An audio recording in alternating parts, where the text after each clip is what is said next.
game. Well, the game I mentioned last week, first of all. I'm going to talk about two. First one is Serial Cleaner. Last week I quickly mentioned that this is kind of top-down stealth isometric kind of view where you walk around a crime scene. So something's happened. There's a lot of blood everywhere, pools of blood, dead people, normally in the region of like 2 dead people all the way up to 6 dead people. And there'll be a crime scene. So there'll be policemen, guards, dogs, which you'll also have to dodge. And the policemen themselves have field of vision cones that you'll have to duck into undercover or into dark areas to hide from. So you're basically trying to plot a path past all the guards, for example, pick a body up, then back all the way through the same way normally, and then remove the evidence from the crime scene. And it's as simple as that, you know. You just walk around, clean, and you also can clean the blood with a vacuum cleaner. For some reason, the guards can't hear a vacuum cleaner, but handily they can't hear it.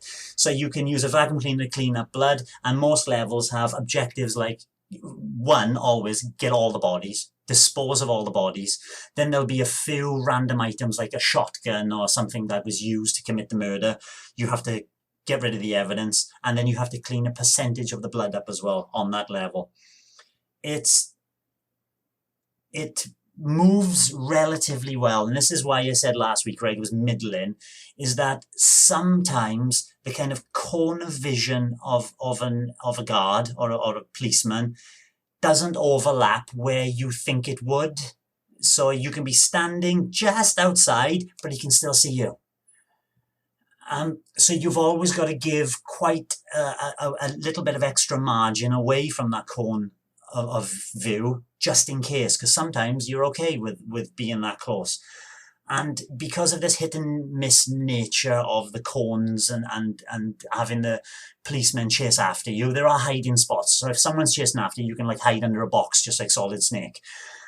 Or jump into a trash can or something like that and hide, and then the cops will look at the trash can for a while. Then the kind of story is that the cops are just too lazy to go and pull you out of the trash can, and then they go back on their merry way. The other thing which makes it middling is that the cops don't have any set path. So they seem to have a set path. So they'll walk along a set path, and then all of a sudden they'll diverge from a set path, and it adds this kind of random element to where the cops are going to be, which you know, in the beginning levels it's not too much of a chore, but in the later levels where you have to be spot on with your timing, and then have a cop do something completely random and there's no context for that cop to do that, it becomes really infuriating towards the end of the game. And the game is split across various missions. There's about 14 missions in total through the story mode. And the story basically starts, you're in your house and you answer the phone, you get a job, you go to the job, you clean it up, you go back to your house. And the story then is blended through helping somebody clean up. First of all, you're doing like gang-related murders. Then you end up cleaning up for somebody who's a psychopath, or at least somebody who's phoning on the psychopath's behalf. And you end up, your mother who lives with you, she gets kidnapped and you have to save her. And it's game over. But it does add some extra missions which are based around movies. If you can find certain collectibles in the levels, they're movie reels, old film reels, you can unlock bonus levels. And there's about 12 extra bonus levels as well, and some of them are based on movies like Bruce Lee's Game of Death, you know, and you can unlock the outfit as well, which is that yellow jumpsuit with the black stripes. There's a lot of 1970s nostalgia here, because that's late 70s, early 80s, so you can dress your avatar up as a pimp, you know, the Huggy Bear kind of style.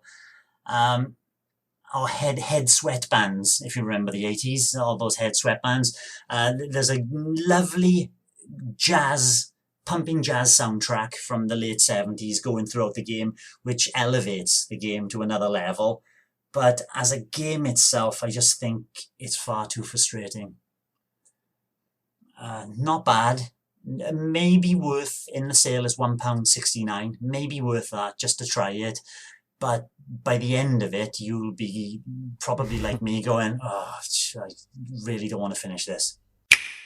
Thanks for watching, and don't forget to hit the subscribe button and give us a like if you've enjoyed our content. You can also check out our other great content on Twitter, Facebook, Instagram, and the N-E Café podcast from all good podcast providers. Just follow the links in the description below.